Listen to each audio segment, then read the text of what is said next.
Are not supported by and do not reflect those of the Evening Rush Network. Viewers' discretion is advised. Hey, what's up, you guys? You're now tuned in to Sex, Love, and Alcohol Podcast, where we talk about, relate, and debate about anything and everything that has to do with sex, love, and alcohol. You can find us here live each and every Friday at 8 p.m. Eastern Standard Time. After we wrap, you can find us on each and every podcast streaming network. So make sure you guys tune in. Tell a friend to tell a friend. And what would sex, love, and alcohol be without hosts? We got Chrissy here in the building. We also have Miss Tiffany. She's here with us. And we also have two wonderful new hosts, Miss Empress and Miss Rain. You know, follow each and every one of us on Instagram. And also tell a friend to tune in to Sex, Love, and Alcohol. You know, each and every week we got new shows, guests, and everybody for your liking. So, your niche is your lines of Alice. First of all, wait. I need to ask you again. Can we put this in bourbon? We'll not be popping anyone off. I think you guys like our spicy conversation. That's why you guys keep coming back. Now, the Evening Rush Network now has the app, so catch it on your favorite podcast all in one place at the Evening Rush Network app. That's right. So catch all your favorite shows. What are you waiting for? Download it now. I could not have said it any better. So make sure you download that app to stay connected with us and up to date on all your favorite shows. And now it's almost time for the show. So pour yourself a drink and get ready and enjoy. And don't forget to subscribe to the Evening Rush Network and Sex, Love, and Alcohol. Hi, everybody. Welcome back to another episode of Sex, Love, and Alcohol. It's your girl, Rain. We have Chrissy at the top. I believe she cannot. Yes, there she goes. Miss Cummings and Miss Empress is not here today, but I know they're watching somewhere. And we also have two ladies today, Miss Vet Green. Hello. And Miss Rebel Jones. Thank you for joining us today. Can you guys give us a little bit about you guys and what you're selling, whatever you're doing? Instagrams? Go ahead, Vet. Good start. Well, hello, everybody. I am Vet Green. I am the host of the show Think and Grow with Vet Green. I'm also the president of the 716 Live Radio, and I am so happy to be here. I've been watching Sex, Love, and Alcohol for a while. Like, this is my Friday. Sit on my lounge, sit back with my glass of wine, and relax and listen to the conversation. Thank you for that. Mm-hmm. Peace and love, everybody. It's your one on Goddess Rebel Jones, also known as Monique Rebel Jones. I am a live performing artist. I am also an event producer. I enjoy long walks in the park. No, I'm joking. I mostly enjoy all the things that we talk about here on the show. I'm a returning guest. Sex, love, and a little bit of alcohol never hurt nobody. And so I'm really glad to be back to talk on that topic, you know? Yes. Well, thank you so much, ladies, for joining us. And thank you, all of you viewers that usually come back. And if you're new, we talk everything, all love, sex, and alcohol. We're here every Friday at 8 p.m. Eastern Standard Time, but we're also syndicated everywhere around the world. So thank you so much for tuning in. So this week we are talking about, our topic of this week is, where is it? Okay, topic of the day, career and family. Should you be dating if you're working on yourself? Ooh, that's a heavy topic. This is a good one. That's a real one. So, the topic of the day, it's a lot for me. You know, last week you guys met my partner, Blake. We're in a complicated relationship, but we very much love each other. But right now we are taking a break.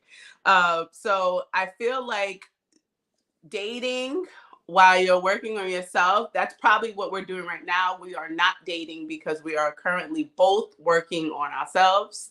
So I feel as if, for me, working on myself and dating do not mix, because how are you going to pour into someone else if you are not pouring into yourself?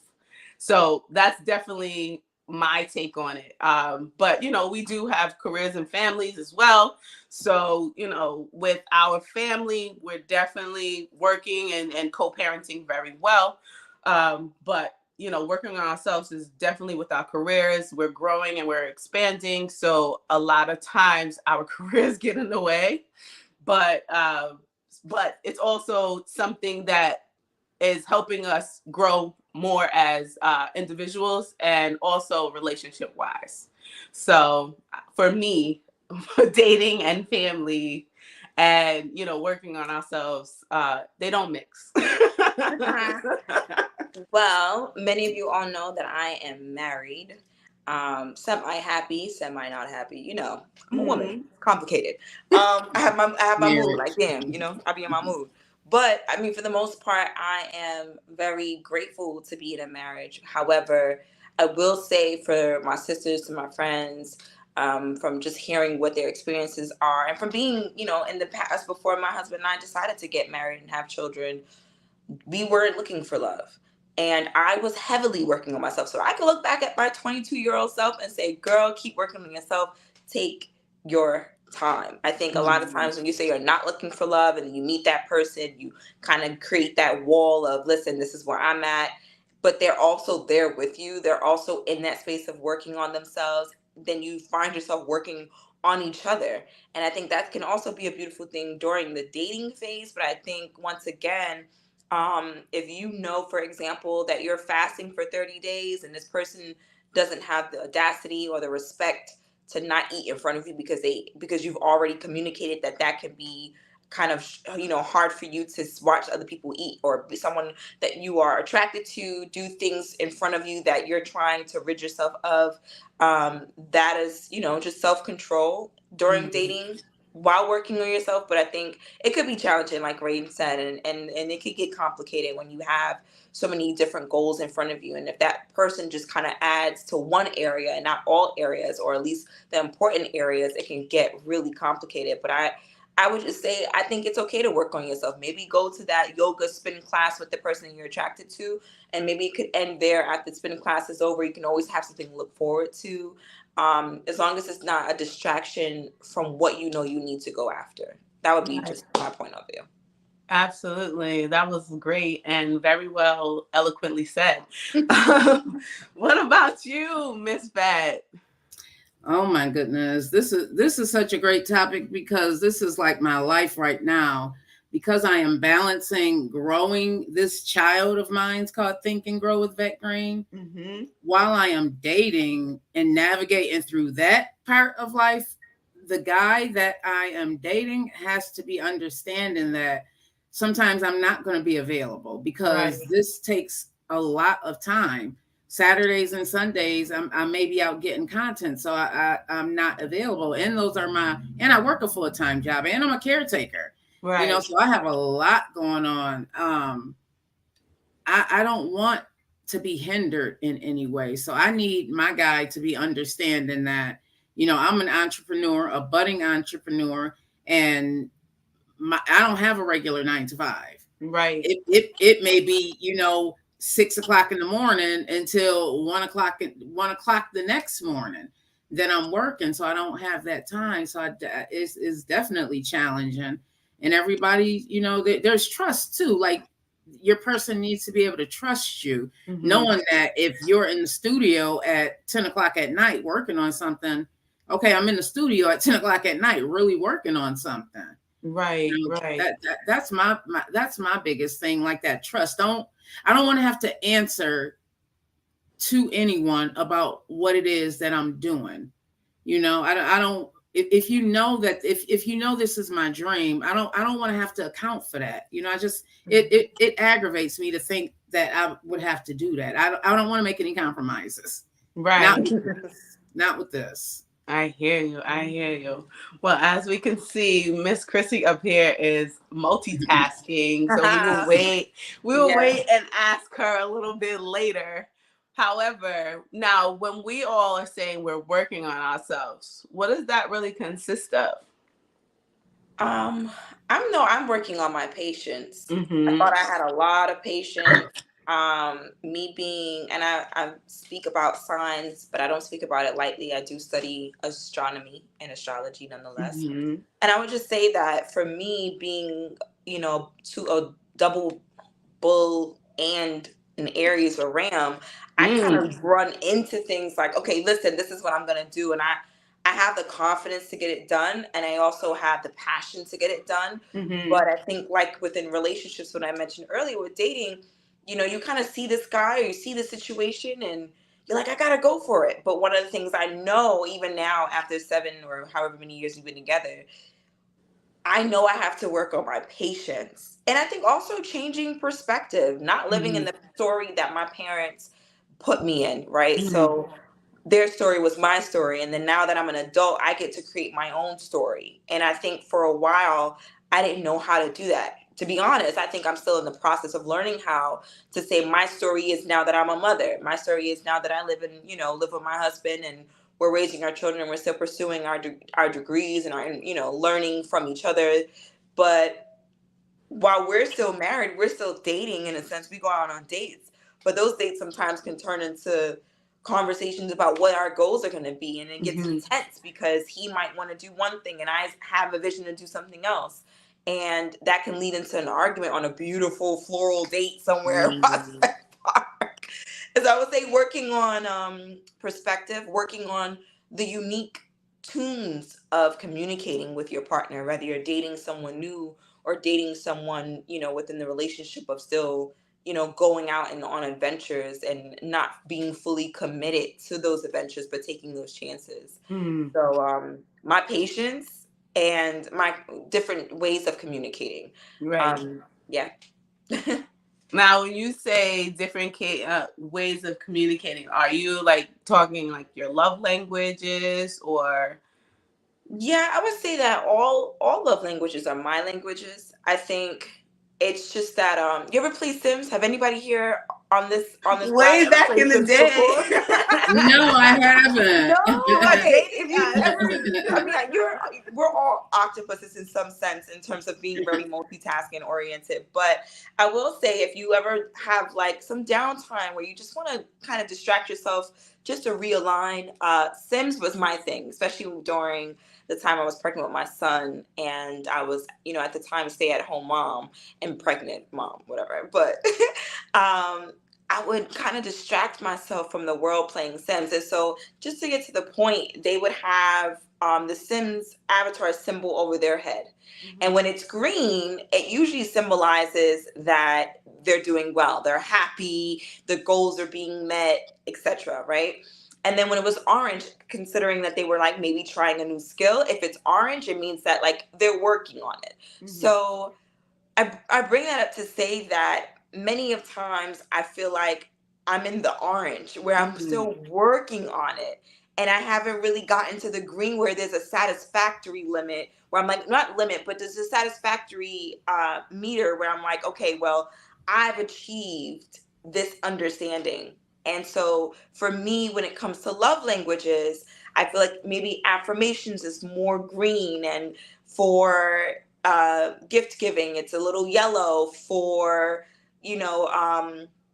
for touch, maybe it's a little in between the green and the orange. So I feel like there's an area where sometimes it's green and sometimes it's not. So I would say all love languages is my language. I just haven't figured out a way to be consistent in all of them, to be honest. Okay. That's why I'm working on communication. that was very well said. Now, Miss Vet, what are you doing to work on yourself? And I don't mean you guys have to like really go into detail, but like, what exactly are you working? Because I know what I'm doing as far as working on myself. And I'm on live. So Richard said understanding is the first key. That is true. And Miss Tasha says she agrees. I am right now, as of July 1st, I had to hit the reset button. And I am doing this 30-day self-challenge because I realized there's additional layers of vet that I need to peel back and figure out, what is going on with me. like the procrastination. Why am I procrastinating? Why am I procrastinating in certain areas of my life? So I'm constantly working on myself. Rebel, you said that it seems like it doesn't end, but I don't think it does. I think we are constantly a work in progress. I know I am. Right. I'm constantly unveiling, what it is that I like, what it is that I don't like. For most of my adult life, I was married. So that was the identification that I had, that married life. And then, I found myself not married anymore. So I really had to reinvent who I am because I didn't have an identity that I felt was mine, So for me, it's like, girl, you got X, Y, Z, B, C, D, all of this stuff to work on. So bit by bit, I'm taking accountability for the things that I know that I need to strengthen, or the opportunities for improvement. And I'm working on that, whether it's my patience, my trust issues, because I have that as well, based on the friends and marriage, me just believing in myself. I'm working on that as well, because I have this platform now that is constantly growing, and people are looking towards me for certain things like motivation. So I have to work on that to make sure that I deliver. God gave me this for a reason. Hey, bro, Mike, thank you so much for tapping in. I wish I could see the comments. I'm doing it from my cell phone today, so I can't see the comments. So please don't think we are ignoring you people. No, we're not. I just can't see them. Usually Tiff is the person who's reading them because she's doing it from her desktop. So hopefully, when Chrissy comes back, she'll be able to read the comments. So charge it to my head, not my heart, people. Yes. But drop those comments anyway. Drop those comments anyway. Make sure you check us all out. What? Wait, Imperial Empress said, "Blessed evening, ladies." Yes, blessed evening. So I'm gonna open up the comments for you guys. How do you feel about working on yourself and dating, whether it's your career, family, working on yourself, period, by yourself, and the work-life balance, the work relationship life balance? Put it in the comments. Let us know. Yes. For me, put it in the comments, y'all. How do you feel about work-life balance and relationships? Yes. So for me, I'm definitely in the season of working on Rain. Like, I'm trying to figure out who I was. All through my 20s, I was a serial relationship person. Like, I was in a relationship all of my 20s. I am one of the women that have children by two men, and I was with them for the whole course of my 20s, and I had no identity, like you said. Like, so now, I have a great relationship with my children's father. So we are working, like I said, we're working on ourselves. But in the meantime, when we have our deep conversations, he's just like, you got to work on you. You got to figure out who you are as a person. Like, when we're not here, you don't know what to do with yourself. And at first I was offended and I was really upset. I'm like, how dare you say that? I take care of home. We're all good. We're happy over here. Our kids are fed. They're nurtured, blah, blah, blah. He's like, are you fed? Are you nurtured? And I said, ooh, right. About my whole life. In that one sentence, you're telling me about my whole life. And I said, you're absolutely right. I have no identity. I would get jealous and he would go away and do things. And I'm just like, why can't I do that? And he said, because you're not doing it. You always feel like you have to be home. And that's part of what I'm working on right now. It's just being selfish so I can be selfless to others. You can't pour into yourself. You can't pour into others if you're not pouring into yourself. So that's definitely one. Another is, I've never really had that outside voice. I've always been the person, especially in my relationships, to just say, okay, you're right. And not really taking finding my voice. So that's something I'm working on as well as like you said, accountability is a big thing. I know I'm definitely that girl that's like likes to deflect, like, well, you do it too. And he's like, no, you can't do that. You Well, at least you know. Yeah, you gotta stand on your own shit. And I'm like, you are absolutely right. So that's definitely something that I'm working on. Like everything's a mess right now. I'm in a great space as far as career, but it's not where I want to be. Like I make great money, I do great things within my job, but I'm not happy there. So it's just now I'm like reevaluating, is that really what you want to do for the rest of your life? And like you said, I'm a 9 to 5 girl. Like I work 9 to 5, 5 days a week, sometimes 6 if I decide to do some overtime. But that being said, like I don't even know if that's what I want to do for the rest of my life.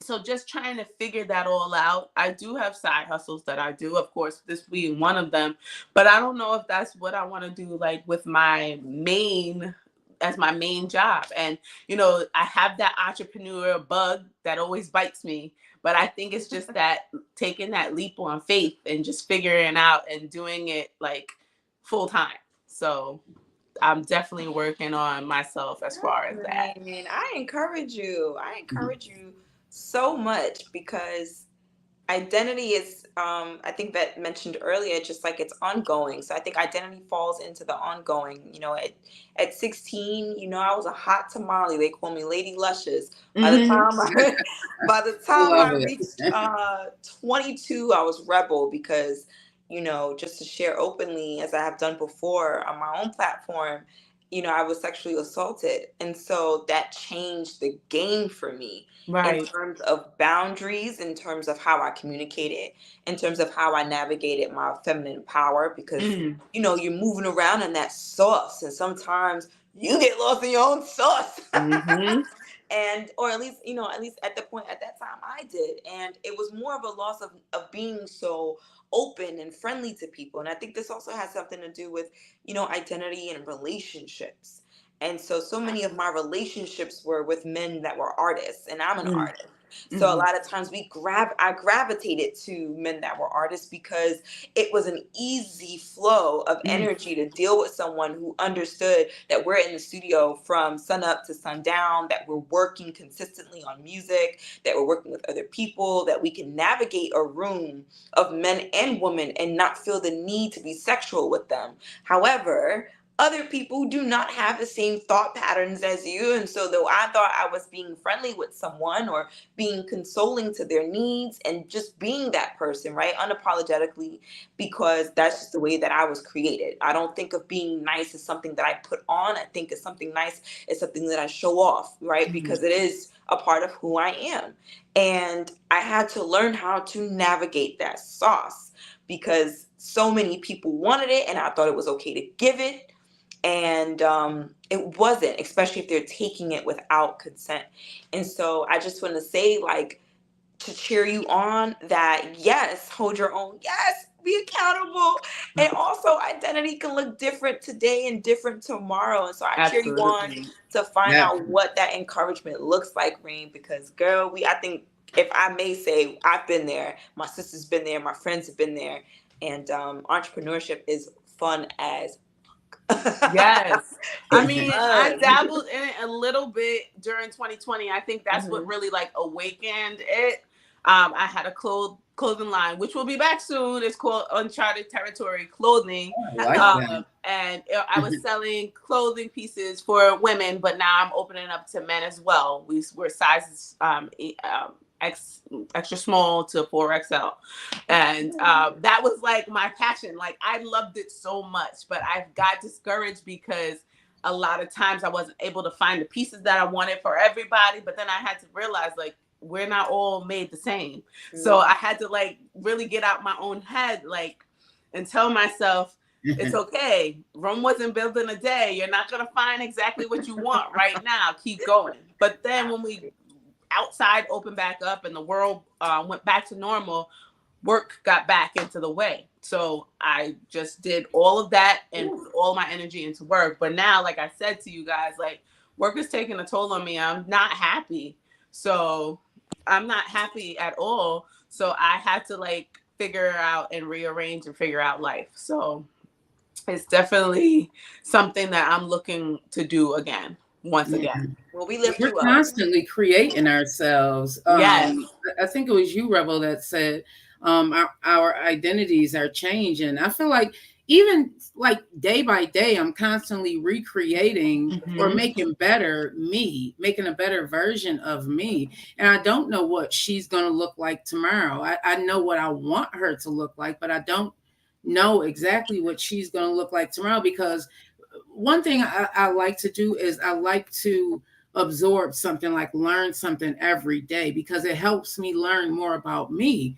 For 20 years I was this wife and mom, and you know, like that was my only identity. So I'm really learning me, like learning the stuff that I like, learning the stuff that I don't like, learning just, you know, what I want to do with like I didn't know I wanted to be in podcasting or have a show. I didn't know that. It took me to, you know, I guess decide to jump out on faith and say, you know what, I'm choosing me this time, and be selfish about it, because I have to be selfish. I'm so used to being a people pleaser, y'all. Yes. That, you know, I got in my own way by trying to please everybody else, and I wasn't pleasing myself. So I got into a lot of depression.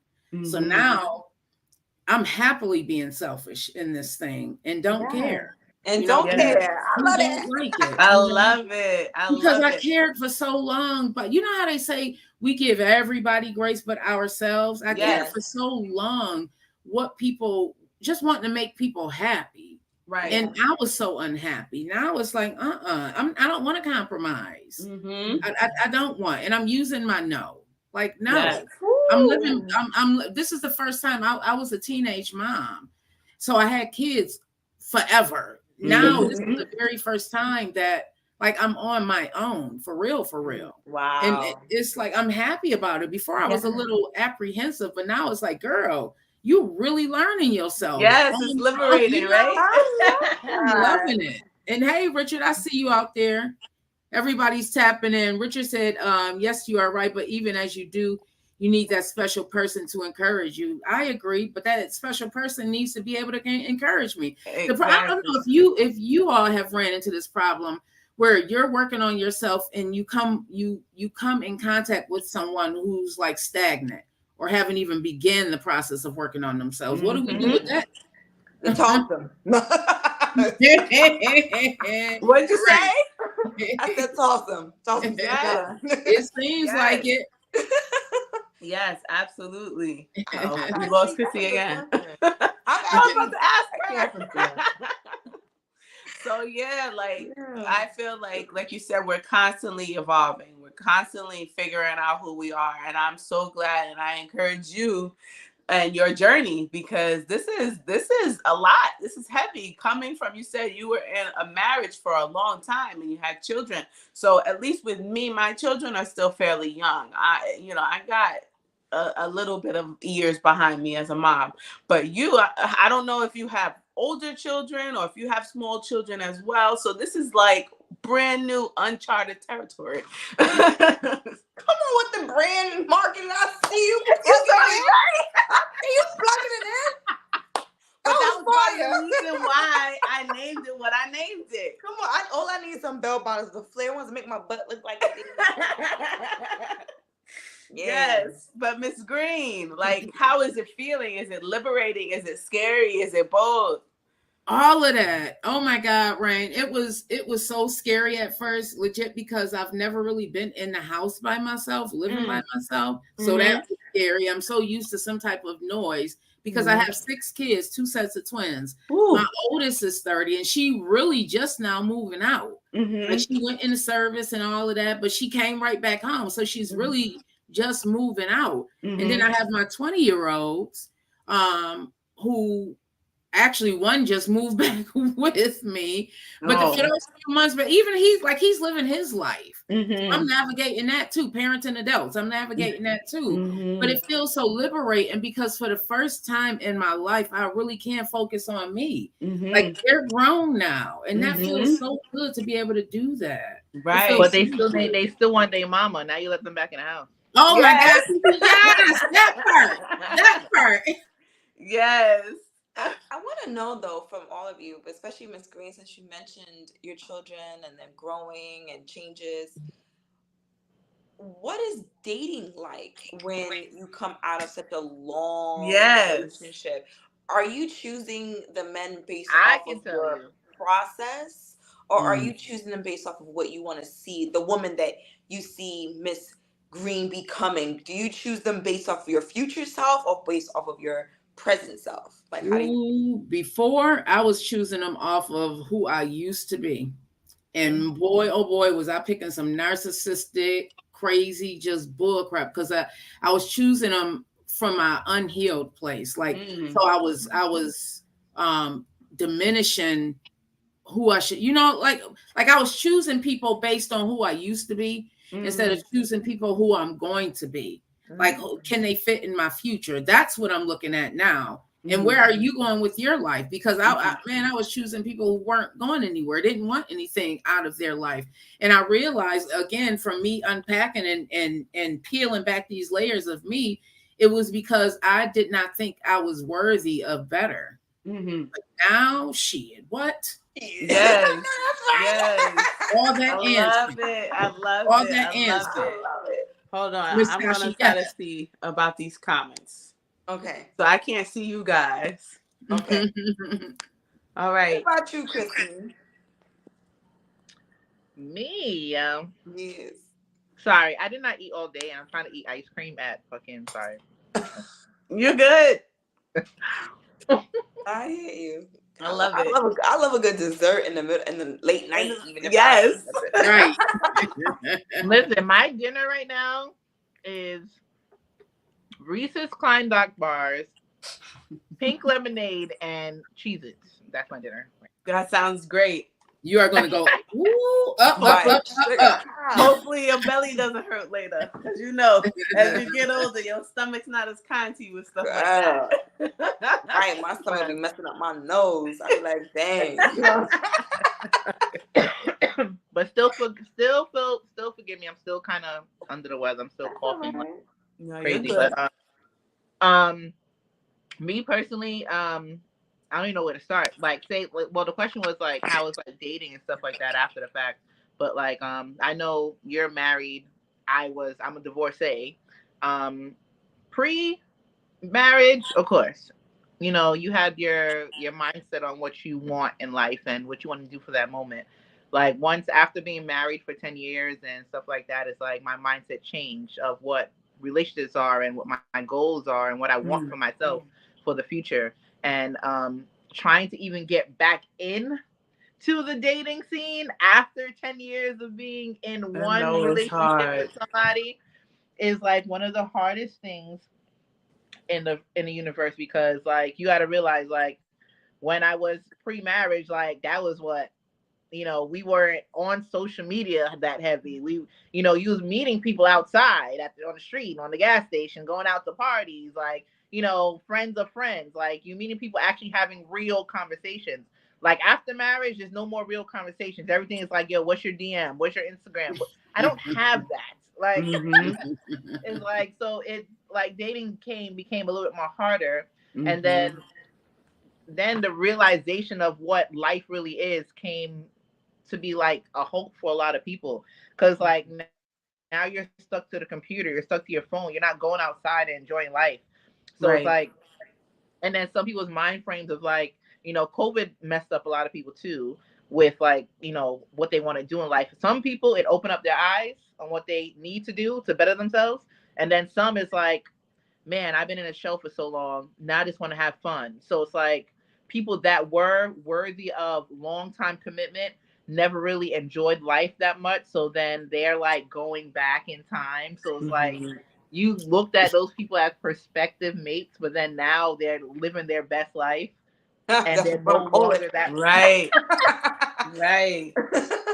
You know, it's like that. Like COVID changed a lot of people, and it changed people's aspects and mind frames of how things are. And it's like you could have probably looked at this person before, like, you know what, he'll definitely make like a great husband one day, whatever. Like he's a homebody, he's a, you know, he's business oriented, whatever. But it's like all he did before was work, and business, and he never lived. But now he's living, and now he's no longer that potential mate that you want because that's not on his radar anymore. Exactly.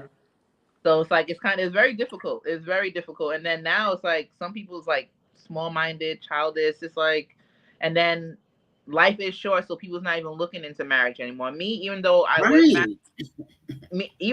was married, I want to remarry. Like marriage was amazing to me. And I always say that I'll never take that away from that man, even though he went crazy. I'll never take away from him, but our marriage was great. He went crazy. He went crazy, but our marriage was amazing. It was amazing while it lasted. The shit was amazing, and I will do it 10 times over again. So it's like I am looking to remarry. I'm looking for that commitment, but now people are not on that same mind frame as me. People just want to fuck and suck and leave it alone. As Tasha said, the game changed after 10 years. Yep, exactly. I mean, I wasn't married, but we were together for about 10 years too. And it's just like, ooh, getting back into this, I don't even want to do it. It's so discouraging. Oh my God. It is. I mean, it is just on the outside looking in, but I think also just having like been at my brother's wedding yesterday, I got all choked up. My husband and I didn't have a ceremony yet, but we did it the way in which we thought was best. We're hoping to get our lives and our goals aligned before we have our dream ceremony. And for me, it's not just about the dress or the decorations. It's about family. Yeah. And so what made me choke up at that wedding was like, dang, is my father going to be like in sound mind to walk me down the aisle, or just to be there and say that I once belonged to him, like that I came out his sack and came into the world, even though he did not raise me and still make it into a beautiful woman.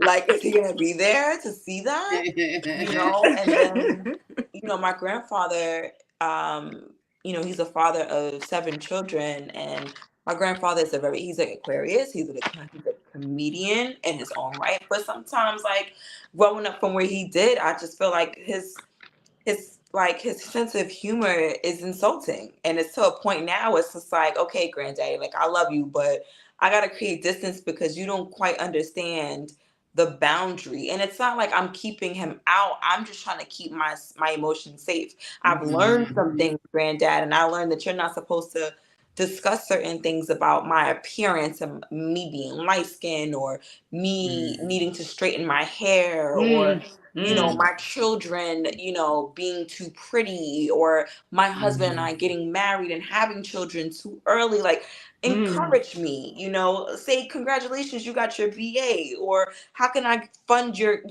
college?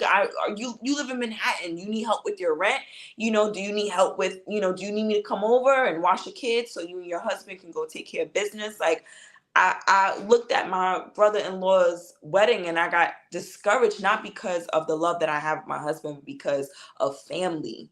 Because for me, that kind of ceremony is like built for people that you love, and you're saying, hey, come witness this love, and also be accountable, like keep us accountable for our vows. And I take that very seriously. And so when I looked around and saw the family there, I got all choked up because I'm thinking about the family or the relatives that I come from. And I think this is when dating, getting to the point about dating and working on yourself. Sometimes working on yourself can cause a ripple effect for your family members to work on themselves. And so sometimes getting in a relationship, and so then like getting in a relationship with somebody and you're not fully the person you need to be, breaking down those walls that you might have internally about yourself, right? Your self-esteem, your courage that you probably once had when you were like maybe a little younger in your teens, when you had a little bit more fire and less care about what the world had to say. And if you did care, you didn't care enough not to try anyway, whether it was in their face or behind their backs. Like, what happens to that?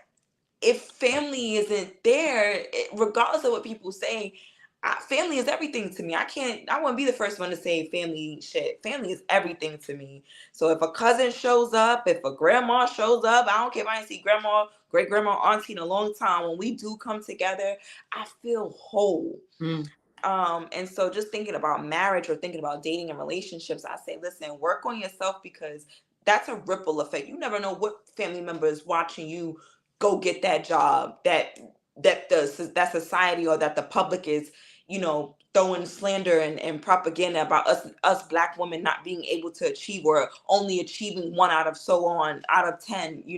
Go for it anyway, because somebody's watching in your family, and then that family member might show up to that wedding in which you prepared yourself to date properly, or not say properly, but just in a way that would benefit you in the long run. That wedding, girl, I was in tears, but I was holding back like, I was like, I ain't gonna cry. Kid, man up. Right, I was trying to man up, my little 34 feet. I was like, I don't know if I would get married again. I was just gonna ask you that. You know what? I went right out my mom's house into like relationship marriage, and like my whole world was just comprised of my family. So now that I'm meeting me, it's like, man, I don't want to get that up. At least not right now. It's not in my 5-year plan. I do want the person that I'm with to be by my side through this whole thing, because I'm going somewhere. You know how what who you are. I don't want anybody to try and diminish that in me, because that's how she's a runner. Man, I'll be a track star for real. Fast. Listen, Rebel, what? hello.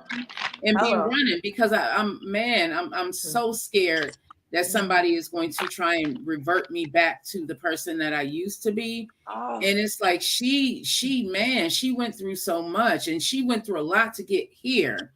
She's okay back there. She's healing through me. I don't want to revert back to her. I want to become more of that. And I need that guy that's going to be my king. I want him to look at me and see my crown without me having to point it out to him. Like, baby, I'm going to be by your side. I got your back.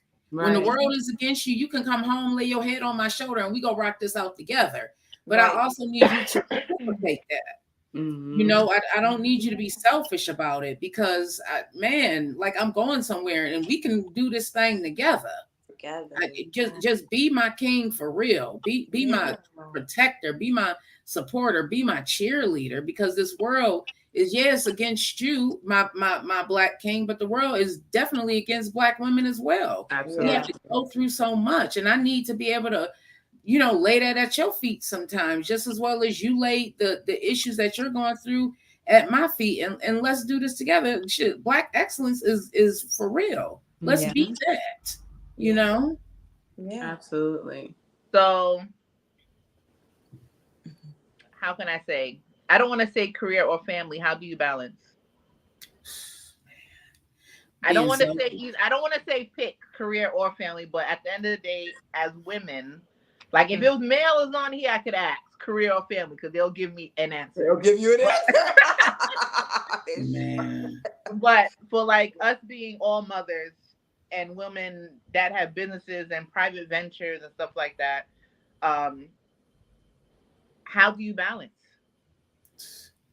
Can you really? I'm still trying to figure that out. Yeah. Can you? I don't know. You gotta realize, how do you balance that and still say, if you are sorry.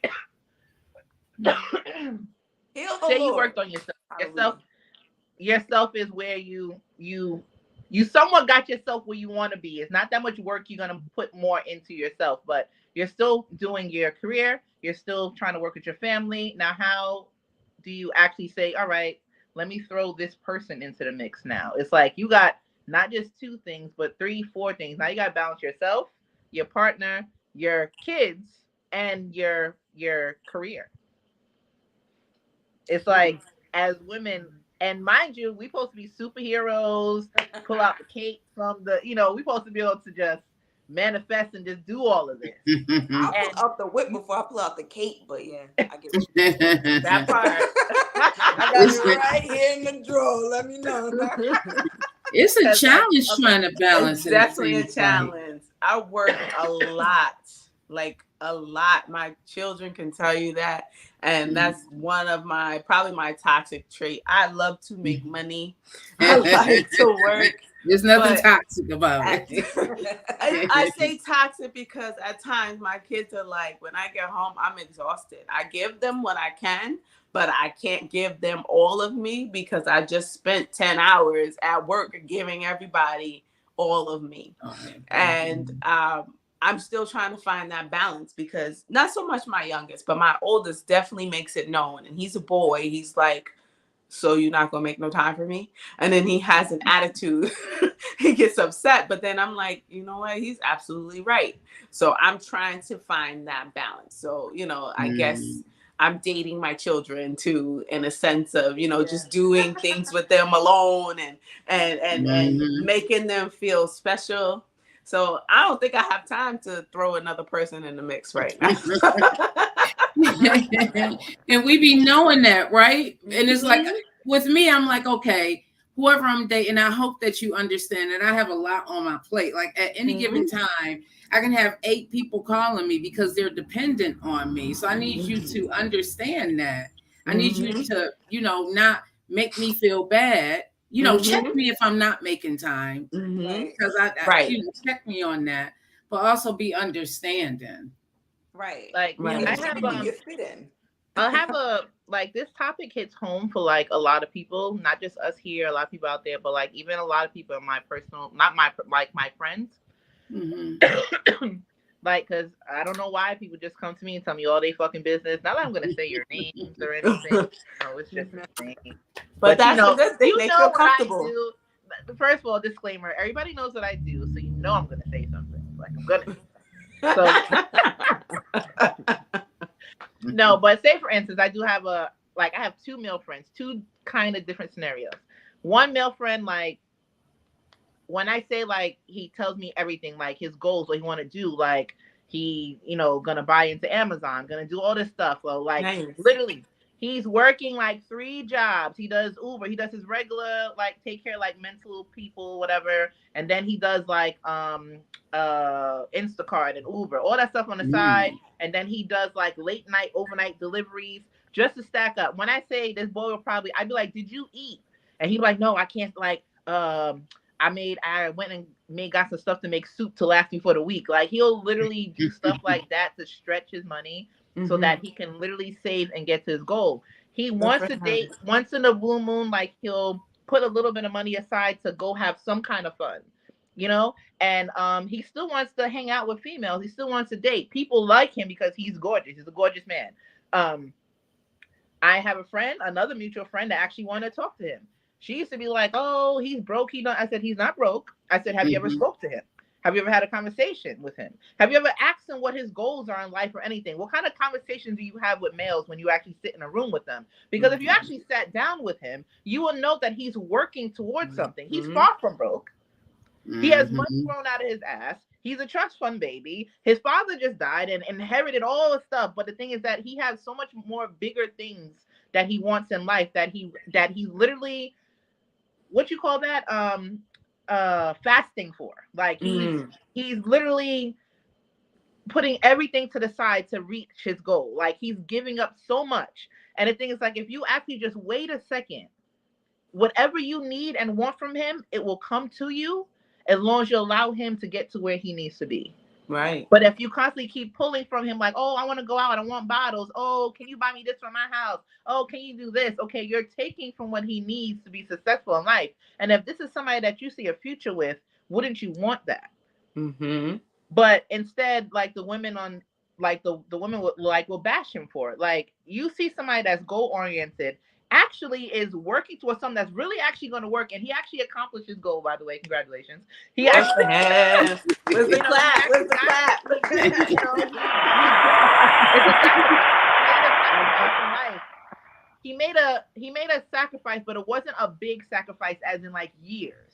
Mm-hmm. He knew, he set a time frame from himself. He said he plotted out his monthly spending, how much he will come in, and how long it will take me to meet this goal. He actually met the goal before his time. So it's like all you had to do is just wait a little while.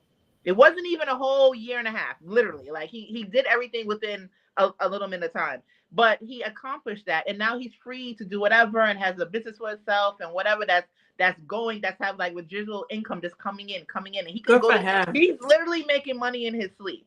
You understand? So it's like it works for him. But then I have another male on the other side that literally, this, I want to say it's about maybe 19 years. He put aside family. He literally cut off his family, his friends, relationships, everything, because he says he doesn't want to have, he's so in love with children, and I know he would be a wonderful father. He even put off having children because he said he's not what he wants to be in life, and he doesn't want to start a family, have children, anything, till he's successful, have a home to call his own, his dream home, he want everything to be perfect before anybody enters his life. But that he could 15 constantly million. be No. chasing that. He could constantly be chasing that, and he's missing out on his his blessing. and I actually told him that too. It's like, the thing is like, and then like he'll try to incorporate a girl here and there, but then the girl sets back his goals. Mm. You understand? The girls, because it's like, he's not like a regular, oh, let's go to Red Lobster. It's like, oh, we're going to Maldives. We're going here. We're going outside. We're going outside. So it's like he's spending big money when he goes outside. So it's like when he dates somebody, okay, I'm going to treat you like I want to be treated. Mm-hmm. So he'll do things like them extravagantly. So it's like him actually entertaining somebody is taken away from what he's going to do. But it's not until now when I can, and mind you, I know this man all my life. And it's not until now that he's currently building his dream home somewhere in Atlanta, Georgia. Nice. He bought over 10 point something acres of land. Nice. And is building this big old multi-million-dollar mansion, literally in the works as we speak. Love it. So his dream home is coming together. His businesses, he has 3 businesses that's finally coming together. But now you're way older than me, sir. Who are you having a kid with? Like, at what age now? He's a wild sperm out there. Hope he ain't wasting. It's like, sir, you're older than me. Like, I'm not old. I'm only 37, but he's like way late. Like, it's like, yeah, and then he's into older women at that too. So it's like you still have a child, but then you're into older women. You're already older, so it's like not too many older women can produce babies at a certain, it ends up having some kind of complication, and you don't want to be old running after nobody's kids.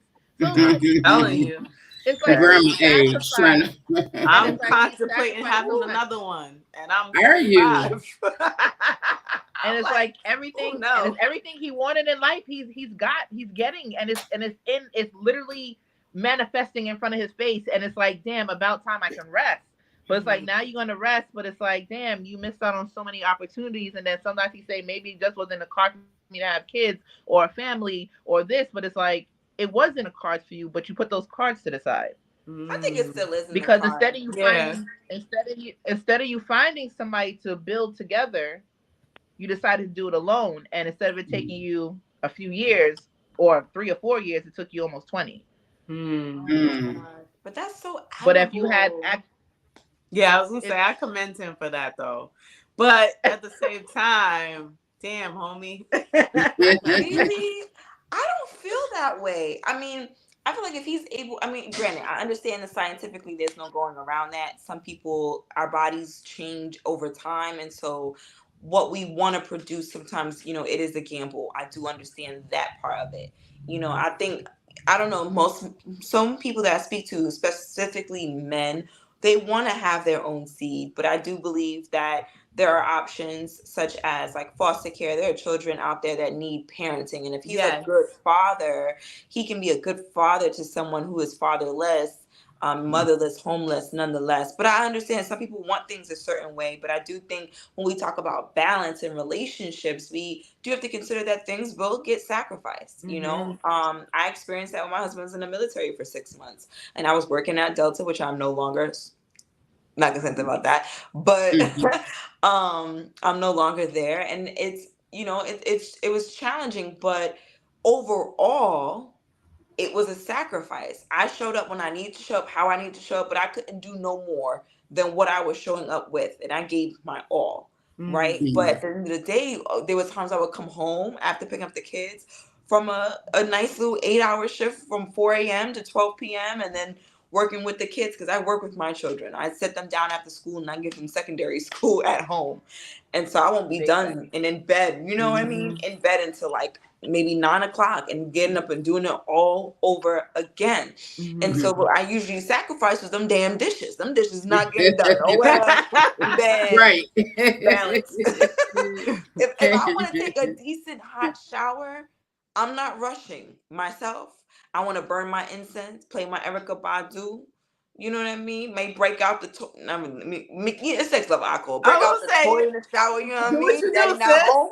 You know what I mean? They look crazy, but the sacrifice was sometimes not cleaning up, not putting the clothes away after I did laundry, not folding the clothes downstairs because I'm too tired to do that and come upstairs and bathe the children who want to give me the runaround. I do mean the run. I mean running around little butt nigga little babies just talking about something. I don't want to take a bath, not yet. You know, not knowing how tired I am. But I do commend those men that you're talking about, because finding a partner who's going to eat soup with you while you build your career is tough. And sometimes they could balance it out. Maybe she could cook while you are out there hustling, and when you come home you have a meal. But that could be challenging to find somebody who's willing to go through the internal challenges. You know what I mean? Because sometimes the universe, or I like to say, sometimes God, even within yourself, the God inside of you, the higher self, is working, and the trajectory of a relationship consistently changes.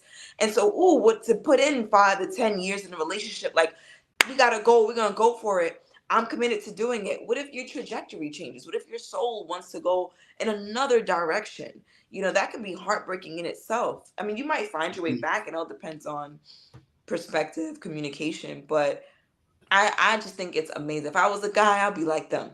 I am kind of like them, but thank God for the man in my life who's willing to commit and be like, this girl's a workaholic. Don't she know to put that computer away? It's midnight. It's the weekend. 5 o'clock is done. I'm like, nah, bro. I got this content. I got this idea. I think I want to do this. I can't. It don't go off, until it's ready. It comes out. So I just shout out to those men. And shout out to women who are sacrificing too. Absolutely. This All light right, is shining so bright in my eyes, you guys. So I have the big ring light in front, and I usually use the small one, but I can't find the cord. So it's like, oh my God. It's okay, because you're shining. You look good. Thank you. Thank you. It's all right, but I hate to cut this short. We got to pay some bills. We'll be right back. Okay. Hey, what's up, you guys? It's your girl, Chrissy, here to let you know that the Evening Rush Network now has an app. Yes, an app, you guys. So you can stay connected on the go and watch all your favorite podcast shows. You can download the app at Google Play Store or Apple iTunes. So spread the word. Tell a friend to tell a friend. Also, if you're looking to start a podcast and really don't know how, well, hit us up at the Evening Rush Network at gmail.com and inquire about time slots, pricings, and everything you may need to get started. We got you. Join the winning team, the Evening Rush Network. And also, download that app. What are you waiting for? Get to it. Now, here are our sponsors.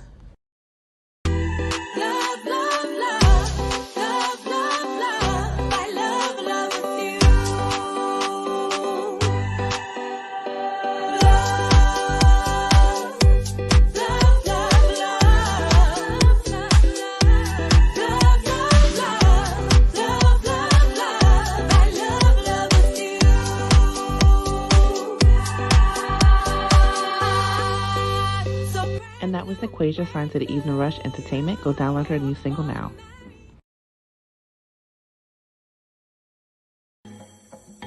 Your Story is Our Story is one of the top leading event planners out of Long Island, serving the whole of Nassau and Suffolk County and the metro area. No matter the special event, Your Story is Our Story has you covered. No matter how big or how small, They have a team big enough to execute your event to perfection. Even if you just want to set up a scene for a photo shoot, they got you covered. They can do anything. Your Story is Our Story also does forever flower bouquets. For all occasions, special holidays, Mother's Day, Easter, you name it, whatever you need it for, they got you covered. So make sure you reach out to them and follow them on Instagram. They always got special deals when holidays come around. Their Instagram page is Your Story is Our Story, or you can follow them on their website at www.ysios.net. Tell them Sex, Love, and Alcohol sent you. And those were our sponsors of Sex, Love, and Alcohol. Yes, welcome back. Welcome back. Shout out to our sponsors. Your Story is Our Story. They are actually out doing a big event right now. So shout out to them. If you're ever looking for any type of event planning, you can check them out. Their website is www.yos. Wait, YS. Oh my God. YSIOS.com. Are they in Brooklyn? What borough are they in? They are in Long Island. They are the biggest Long Island event planners in history right now. They're in Long Island. They're from Long Island, but they do events all over. They're tri-state area, and they also been going down south as well. So we are doing big things over here. And also shout out to Naquasia, the newest artist from the Evening Rush Entertainment. Shout out to you, girl. We are here again. In case you are just tuning in, I am Rain. Hello, everyone. Chrissy got me behind against my will doing this. But we have Chrissy at the bottom. And we have also Miss Returning Rebel Jones and Miss Vet Green. We've been having such an amazing conversation today. So we thank you, ladies, for joining us and talking about this great topic that we are discussing right now. If you're just tuning in, the topic today is, we're waiting for the bottom because I don't want to mess this up. Don't laugh at me. It happens though. It happens. Sometimes I'm on air and you're trying to think of something and it's like, oh my, you'll be interviewing somebody about a book or saying you forget the title. Yes, I don't want to mess it up. This week's title is Career versus Family. And is it okay to still date while you're working on yourself? See, I wasn't going to say all of that. I was going to say, is it okay to date while you're working on yourself? So I didn't want to mess it up. So yes, we have all chimed in and had our takes on it, except Miss Chrissy. So I was trying to wait until the second half of our show for us to hear her take on this. And we're also going to open up the comments as well so we can see how other people are feeling about this topic. Yeah, so I can't open the comments because every time I try to open the comments, I get kicked off. So see, it's the same thing for me. Okay, so we're not doing this. Thank you, everybody that's here and listening and watching. Yeah, the comments are there. We can't read them today. Today it's like some technical difficulties going on, so I'm trying to even log. My computer's been trying to log on for like an hour. Same, so I didn't even try. But the show must go on. I do want to say, no matter what, I do choose my family over at anything. I always say, no matter what, your family, your kids will know when you're not there. Your job will never know when you missed a day. It's like your kids and your family will know when you missed a special event, something that was dear to their heart, something that was memorable to them. But if you were sick, had a flu, the job won't, they'll just write you up. They'll, it's just another day. They won't remember like, oh, this day you weren't here because of X, Y, and Z. No, they wouldn't care. You understand? Like, they're not going to remember. You're just a number. You're just a replacement. But you're not that easily replaced with your family and your kids. Absolutely. So no That's matter what, and everybody know me for being Miss Workaholic, Miss Busybody, always doing everything and anything under the fucking sun for everybody else. But I never miss anything of importance for my kids, nothing of importance for my family. If anybody's sick, I'm there. If anybody's hurting, I'm there. If anybody just needs me to have a conversation because they're going through it, I am there. I do put life on hold for things that are important to me. So I do say my family and my friends do come before a lot of other things because money can come and go. And I'm a I'm a walking testimony of having it all to having nothing in less than 24 hours. So so yes, trust me. I know money comes and goes. Like things happen, but your family and kids are always there. Um as far as me at this moment, I want to say I'm not dating. I sometimes I get that lonely spell like I want to date, I want to do things, but I really had to take a step back and work on myself. And the what I'm going through at this time in my life, it's unfair for me to bring anybody into my life, even if it's just for a moment, for a second, for a little rendezvous. I just feel like it's unfair because who I am now isn't the real me. I don't want to say the real me, but this is not my norm. This is not my norm. This will never be my norm. So for me to welcome you into my life at this point in time is unfair. I feel like it's selfish, and I want to give you me and all of me at my purest. You understand? And I feel like now wouldn't be fair until I literally get myself where I normally am. Because to see somebody to welcome you into my life now, you probably wouldn't like the person that I am. And this is not me on a regular day. It's like sometimes when people's really, really going through stuff, it takes them to really dark and deep places that they never have been, whatever before. So knowing that I need to get my life together and get some type of balance, I have to sacrifice and not be with anybody. But mind you, they knocking, they coming, and I'm pushing away. Like I'm pushing it away. Heard you, sis. I'm pushing it away. So are you pushing them away or are you pushing them? No, but the thing is that some guys don't. Some guys think differently than a lot of guys think. Nobody thinks like women, period. But the thing is, like, you can express to them, like, you know what, at this point in time, like, I'm really going through a lot, and they can hear it in your voice. They can see it. They can see the difference in you. But yet it's like, so you still don't want to go out? No. Like, so you don't want to get a drink? No. Like, I'm drinking juice. I haven't had alcohol. Like, I don't drink. Like, I literally gave up drinking for a little while. That is not good for Brandon. Shh. No. We have mocktails, people. I like that, mocktails. Like, I've stopped a lot of things because it's like I have to cleanse myself in a way to get what I want. I have to sacrifice a lot to get what I want and where I need to be. And it's like I have to stop doing, like I told him, like I went on multiple months of no sexual activity, like literally fasting, cleansing myself, cleansing everything of me so that like everything that I want can prosper. You understand? So it's like it's little things I'm doing for myself, but a lot of people that see like, oh my God, you're so gorgeous. No, I actually told my kid I'm gonna start wearing hoodies and sweatshirts outside because like I really don't care for the attention, but I can walk outside regularly. It's always something. And it's like, I don't want to be an asshole. I don't want to be that person to you, but I just want to be left in my space and left alone to do what I need to do. And I feel like having somebody else is a major distraction. Like, even when, like, sometimes, like, I will ignore people's phone calls. Send me a text. I'll just text you, okay, I'm fine.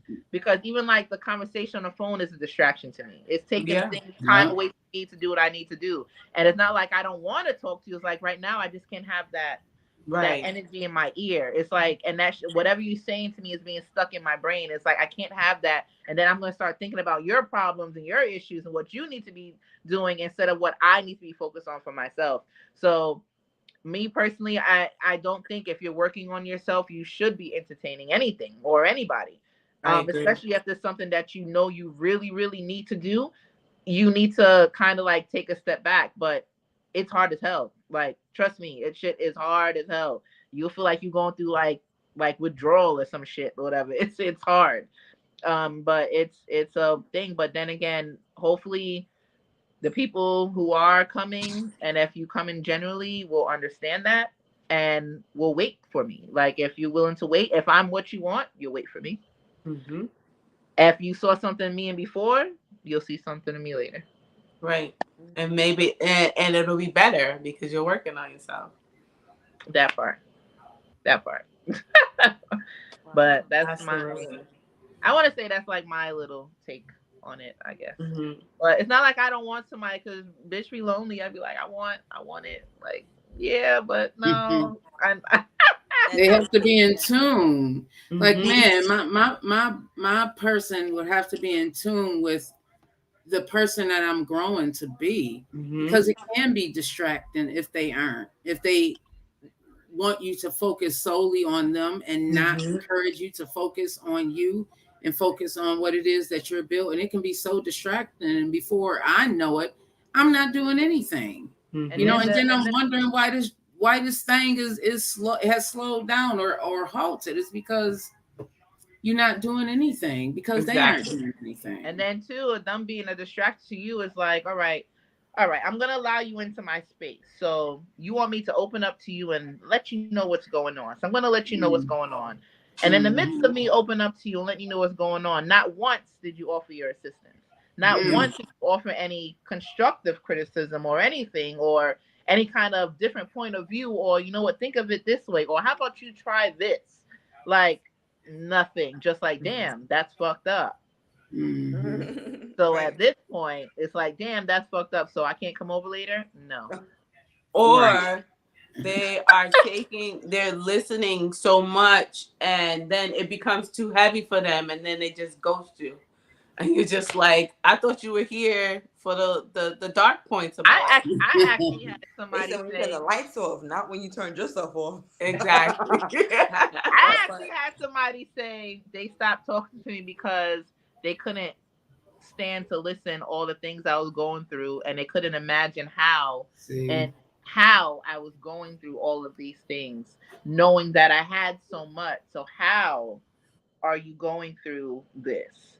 Like, and to hear the pain and the hurt and the stuff that I'm going through was so like torturing to their ears. Like, what the fuck? They literally was like, yo, I decided not to even call you no more because I didn't want to hear it. Like, I couldn't stand to hear it anymore. Mm-mm-mm. So, oh wow, that was eye-opening, wasn't it? Yep. Wow. Hold on one second. So it's like, you can't hear my pain, but you know I'm going through this. So it's like, for you to hear it, it was that hurtful to you and so bad. So imagine about the person who's actually physically going through the whole emotion. So it's like that part. It's like, well, thank you for showing your weakness. No weak shit over here, please. No weak shit over here. That part. Now you know to run. That goes into like when a person shows you who they are, believe them. Man, if I would have stuck to that, I would have saved myself a lot. But then I have to change the narrative and be like, well, at least you got the experience. You know, like at least you got the experience out of it. That's the one. Right. And mind you too, like a lot that I'm going through now, when I say that whole, like, when a person shows you, it's like, I'm so, like, I can probably never knew Rebel, right? And then Rain be like, oh, don't talk to her because she's this. I treat people differently. I don't care what you say to me. Everybody treats everybody differently. Everybody reacts to everybody differently. So your preservation to somebody is not going to be what it is to me or whatever. She might not like you, but bitch fuck with me. Like, I don't know. We good. We over here. Yeah. You understand? But so I always tell people that. But then sometimes it's like, I'm so used to giving people, no, they can't be that fucked up. No, one more time. Nah, that wasn't them either. Nah, they just had a bad day. Like, I be like, benefit of doubt, because like some people in my brain is like, you can't be that fucked up. Like, no, it's no way. Surprise. It's no way. But it's like, yeah, some people are just that fucked up. And like, I'm starting to really see people for who they are. And even people that like, I literally, when I say ride with every day, talk to every single day, to now when I'm going through something in my life where was at my most vulnerable point ever. And I really needed somebody. Everybody's true colors, like everything started like light bulb, and it's like, bitch, you was doing too much. These people don't give two shits about you. You could have dropped there and they would have walked right over you. Yep. And still to this day, it's like, yeah, like, and I mean like fake, like, yeah, it's a eye opener. So trust me, people that you might have seen me with, you'll probably never see me with ever fucking again. I think that's why. It is what it's like. Cause I'm sorry, go. Sorry. One second. no, good. I was relating to what you're saying. I wanted to share with you that I think this is why in the past I dated busybodies.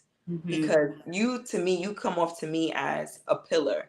And so, or even like a covering. And so many people stand under a covering, but nobody will look up to the covering and say, man, I think I could make this covering a little better. Let me make sure the screws are in all the way. Let me make sure, oh, there's a little hole in it. Let me stitch this together because I have that skill to do that.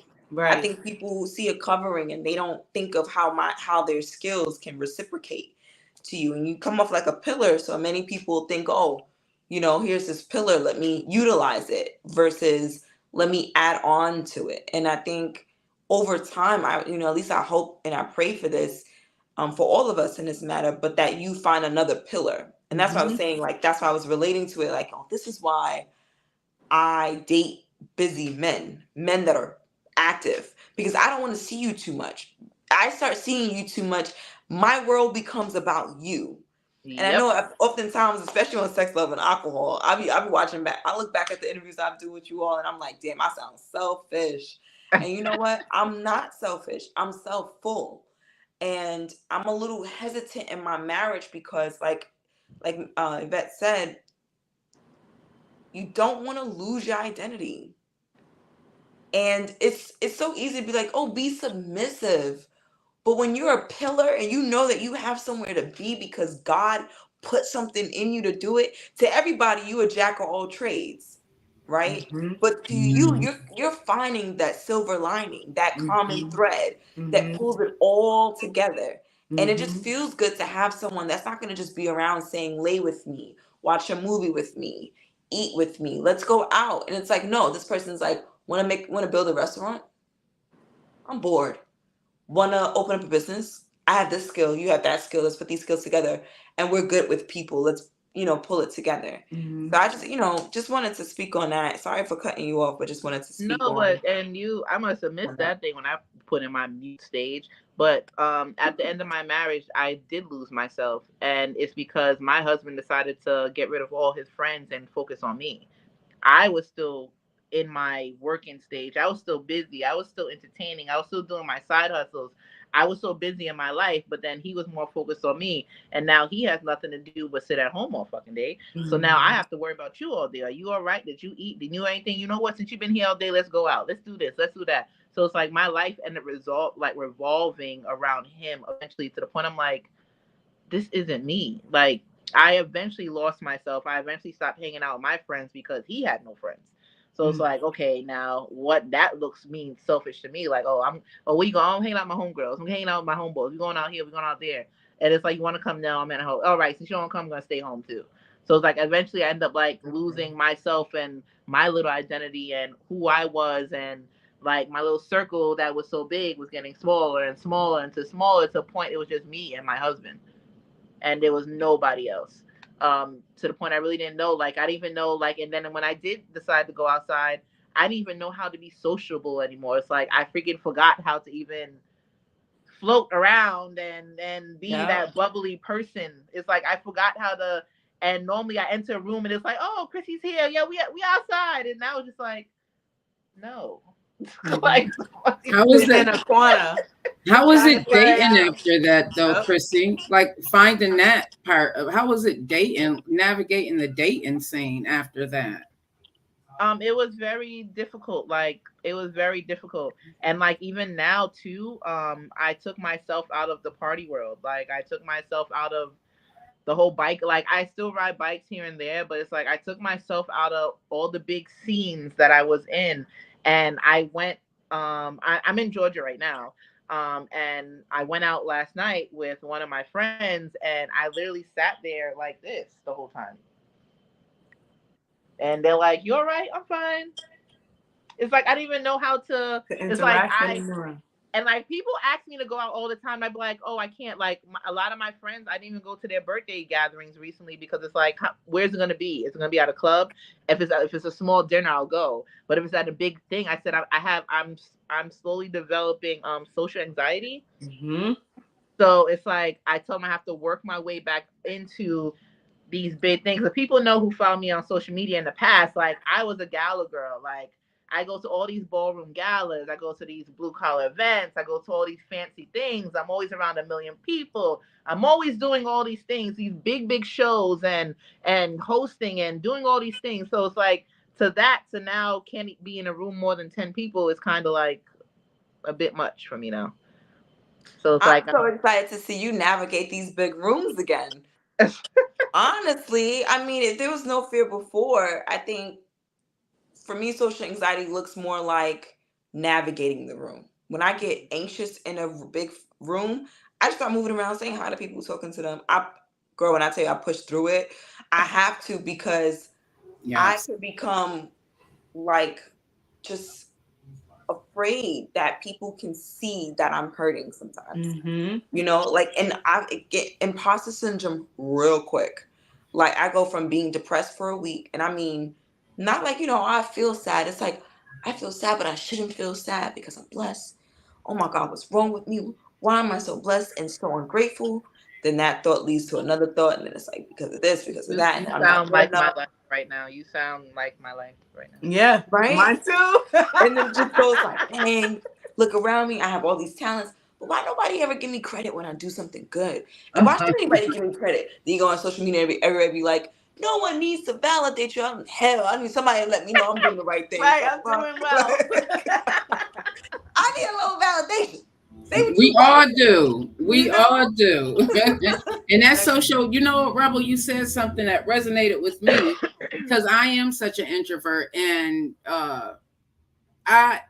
in order to do what I'm doing, I had to put myself out there. So I really have to get out my own head when I'm going to these events and stuff. Like, okay, if you're in media and you're supposed to be doing what media does, you have to be able to get out your head and speak to people. So I Right. challenge myself each time that I go. Like I'm going to an event tomorrow. I'm going to have to be talking to people, and the inner me is like, "Oh, I'm so afraid." But then it's like you got to push through. Like I totally changed my whole persona and become this person, Vet, like the person I'm really supposed to be. Even though I'm still trying to find her, I push through so she can come out and be released as I'm going through these events because That's ooh wee. I would be that person in the corner hoping somebody come in and do an interview with me. Oh my, Like right? the social Right. anxiety is real. It is. Definitely real. It is. It is Mhm. so real. How And about the you, thing is, Rebel? like, I like to talk. I love to talk. I love to interview people. I'm a conversationalist, but it's like I can still do that, but navigating a large room again, it's like, oh, all right, all right. I gotta baby steps back into this, but everybody know me, and like even at work, people are like, oh my god, you're like so good with people. You're like such your personality. Like you're so welcoming. You're so inviting. Oh my god, you just know what to say or whatever. Yeah, I'm good with people because I'm fucking human, and I want people to treat me the way I want to be treated. Right. Right. So it's like I'm not. I listen. The last thing you will ever get from me is nasty unless you show me nasty. And even when you do show me nasty, I'm still gonna try to be kind to you until you keep showing me nasty. Mm-hmm. So it's like I will still be kind through your assholeness. And so, If you're an asshole, it's all right. I'll just get a little wet wipe. so I like it is what it is. that. But I know like too, that. and it's like I know my future endeavors is gonna be pretty interesting because You know, I will be relocating soon, and people already got wind of me relocating. It's like, yo, I got you for this, and I got you for this, so I might be on TV soon. Who knows? That's So we'll good. see how things go. Congratulations. That's good. So we'll see. We'll wait things down.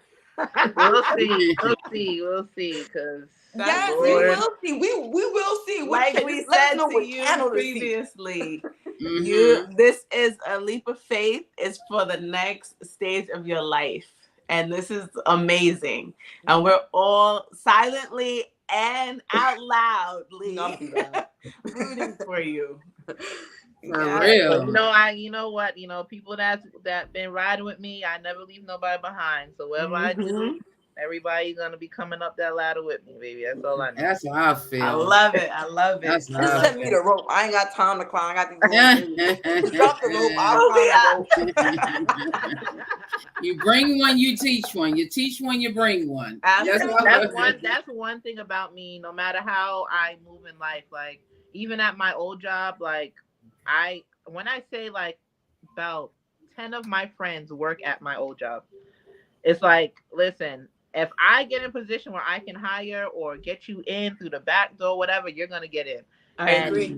Everybody that weren't in set careers from college or whatever, that was kind of living like dead end jobs, whatever. I was like, I got a job for you. Like, it's not, you might have to get your hands dirty, but I got a job for you. Like, and it's good money, and you're gonna thank me later. And so many people now are working at my old job and is way over six figures, doing what they got to do for life. That's great. And before I left my job, because I did make it to director of the company, and a lot of my friends, including my best friend that I love, we move everybody up. Like, whatever, if I can put you in positions to be supervisors, managers, whatever, I'm gonna put you there before I leave.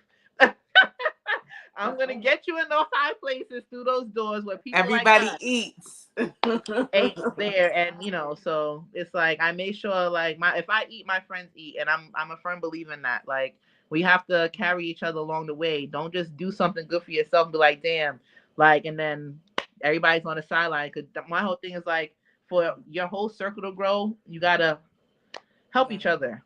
Because you don't want to be the top dog of everything, and then next thing you're being the bottom dog, because all the little people behind you is eating off of what you got and taking what you have, and then you have nothing left. But if you all eat together at the same time, all it does is grow and make the whole thing bigger. Yep. Right. And see, that's why you are looked at as a pillar. Everybody probably looks at you like, oh, she got it all together. Not saying I'm not, saying what they are doing is right, but they all look at you like, oh, Chrissy got it. She good. She got it all together. So nobody feels the need to ask you, hey, how you doing, sis? How's your mental? How can I help you? But now, being transparent, people know, and the right people will be out there to help you grow and fix those little chips on your pillar to make you stronger. Yes, I attest to that. Yes. I'm just talking. I love this. Oh my God, this is so beautiful. I love when women get together, especially Black women, when we get together and talk about the things that we have grown through. So we know that we aren't alone. Like when I saw the topic, I was like, yes, like navigating dating as well as navigating finding. Ooh, that's a challenge. And the thing is, navigating this, because we are coming closer, and like navigating as women itself as a whole.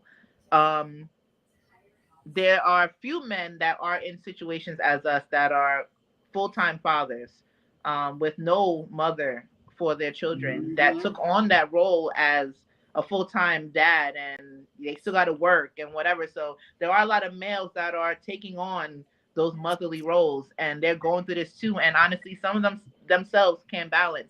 And for men who, had the babies and decided to walk off, just know this shit's not easy. It's not easy. And my daughter is 17. I'm still telling her, like, I still don't know what the fuck I'm doing. But we doing this together. I don't know what I'm doing. We're in this learning thing together. We're trying to navigate together. And you're older now for me to say, I need your help. Like, I love that, admitting that. It's like, you're at the age now you can actually help me. I don't need finance. I need you to like, wash a dish or two or something. Like, hey, get that, get that laundry down there and I'll fold it. Let's tag team on this. Let's. I just need your help. And I'm gonna do this. I'm gonna cook the food you shared. I'm gonna go to work. Like little things. Like I just need like, just a little assistance. Take that little bit off of me and I'll give you whatever you need. It's just exactly. it's like, but I always tell my kids like, everybody raise their kids different, but I do have a younger son and I have an older daughter, a big age gap, but neither one, actually my son raises my daughter, if that makes sense. He's the old soul. He's the old soul. That's my son brother. Literally raises my son is the older, the younger one is the older one, but like that's no here and there. But I train my kids so well from young that neither one has to raise each other. You understand? My son is 7 and he washes clothes, he washes dishes, he knows how to make eggs and pancakes. That's all he eats. That's good. And that's he knows how to use the toaster oven and make his bread. Like he knows how to do little things. So where we are now is like I have people that always comment like, oh my God, like your son is very polite and he made his food and he washed out his dish and he washed out his pan and he cleaned up after himself. I said, yeah, like this is what they're supposed to do. It's like my whole thing is like you have to raise them to kind of help take the load off of you as well. It's like as a parent you only can do so much. So and it's like we have other things to balance too. So if you kind of train your kids in a way to kind of be a little bit self-dependent, then it's less that you have to do, and you can focus on other things to kind of balance out what life is. It's like I will feel secure, like, okay, my kids are going to be home and the house isn't going to burn down because they know the proper protocols and how to do certain things or whatever. It's like, and it's not like you're drilling your kids. Like you make everything fun and interactive so they remember and they know like this is right, this is wrong, whatever. And it's like it helps go through life a little more easier. But still, we're never as a whole going to master to balance our life, our career, our finances, our relationships, our work. Please, our work lives, our home lives. It's never gonna be our sex lives, because Lord, child, these young children. Something they knock on that door one more. Okay. Neglected in a way, but it's always good when you have somebody that meets you at least halfway, that you both take the burden off of each other and kind of help balance out everything. Yes. My husband said to me last night, I said, I just want you to meet me halfway. He said, I'm not trying to meet you halfway. I want to meet you there. I met halfway. I love that. Me too. Just let's go through this thing together, baby. Let's go through this thing 100%. Together. And I agree with Chrissy. Definitely teaching our children how to be self-sufficient is a way to teach them how to be team players. Because I can't shoot the basket for you and dribble for you. I can teach you how, but eventually you're gonna have to apply. Because one thing my mother drilled in my sister and I had, she would say, I'm not gonna be here forever. I mean, she scared the shit out of us. She used to tell us that when we was really young, but she would always say that. I said, no matter what, I'm not gonna be here forever. So I need you guys to do what you guys need to do. But one thing for sure, never forget about each other, because we're a unit. We're a family. We're a unit. We do things together. Yeah. When my kids were younger, I used to tell them all the time, because it was 6 of them, and I saw through my own family dynamic, like people get older and they start spreading apart, like cousins and stuff. And I would tell my kids that when I'm dead and gone, you all are all each other have. Like, don't forget about each other. It's 6 of y'all. You take care of each other, and they do. I'm glad that that's something that I instilled in them, because they are each other's best friends, and they have each other's back. I didn't allow that fight, and I didn't allow my kids to fight each other, because I felt like it's enough to fight out in the world. Don't be in here fighting each other. Right. You save that energy for the world that you're gonna have to fight as little Black girls and boys. Exactly. Yep.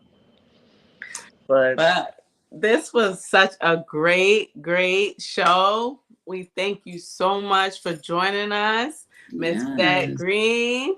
And Miss Rebel Anytime. Jones, we Thank thank you for joining us on Sex, Love, and Alcohol. We invite you and encourage you to come back anytime. And Absolutely. thank you to Miss Chrissy for making her grand entrance. As always, we She love whipping it and you. she came up, We she was like, encourage you in your journey of life. You know I'm going to continue to always encourage you because that's just who I am. And of course, I am Miss Rain, and we are thank you for tuning in to Sex, Love, and Alcohol. We are here every Friday, 8 p.m. Eastern Standard Time, because now I was told that we are syndicated everywhere around the world. So we are on all platforms. So I know that's right. Congratulations. Yes, if you did not catch us today, you can catch us anytime. We're also on YouTube, which is why we cut our show to about an hour and 30 minutes. awesome. But we will see you guys here next week. Another week, another show, another episode, and maybe some new guests. You never know. Yes. But Thank see you guys you, next and Friday thank at you 8 to p.m. the Evening Rush Network. Thank you. Nice Good night, everyone.